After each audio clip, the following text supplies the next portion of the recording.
With regards to seduction, there, in a sense, at least in my mind, you are advertising that you are a very good partner.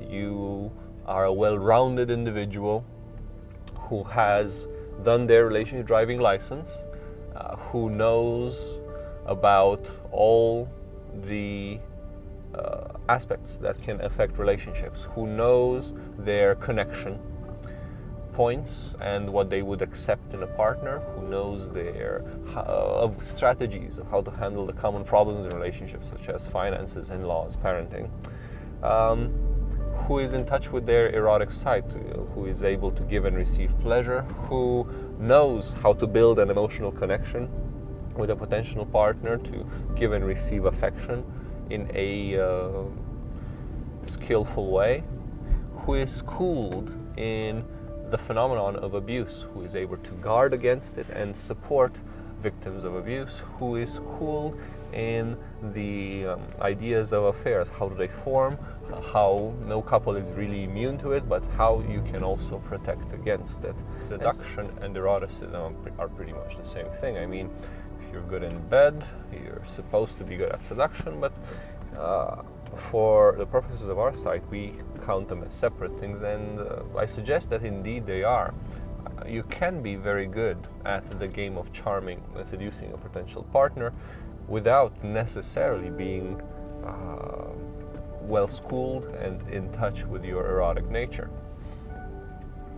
You're advertising all of these skills in a proper fashion.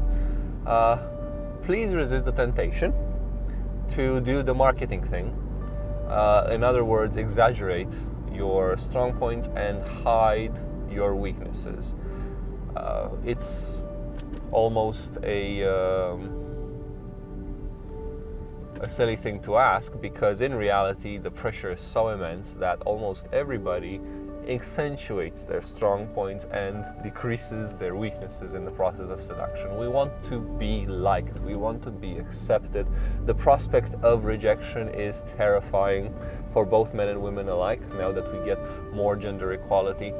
Some counselors advise that women take the initiative in the seduction process more so than they did before. In other words, go beyond signaling that yes, you can approach, and actually do the approaching.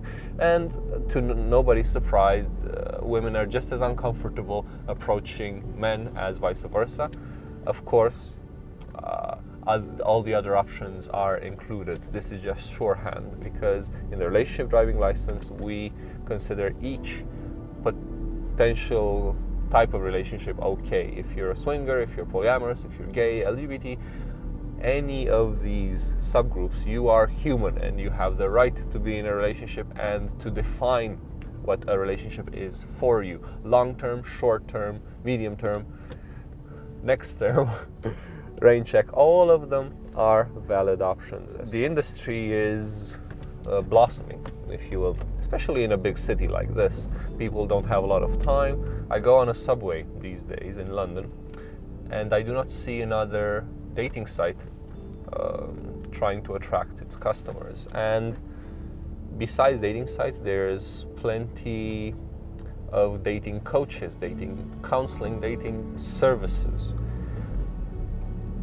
Many of them advise our own seduction as well, and we recommend a few. There is a place for them, and they do have valuable information. It's not that I inherently distrust them. Indeed, one has to examine the service that one is offered, but overall, not a problem. What more can I say about seduction in general?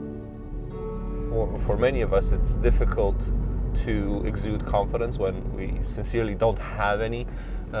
We're sincerely scared that we're not gonna find anyone, or that the good ones are taken.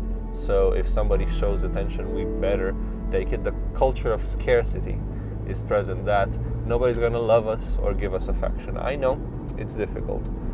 That said, it's really no help to the seduction process being of low confidence, and building confidence is a non-trivial matter. But I'm getting ahead of myself. There's plenty to be said and plenty of materials to be had around seduction, and the scope of this video is just an introduction to the topic.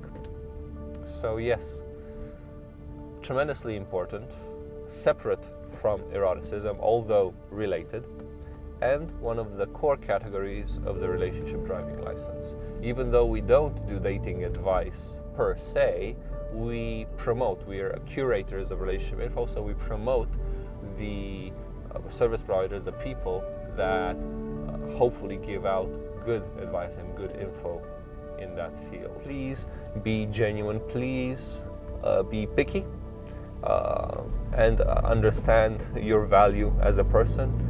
Do not tolerate any form of incipient abuse, lack of respect.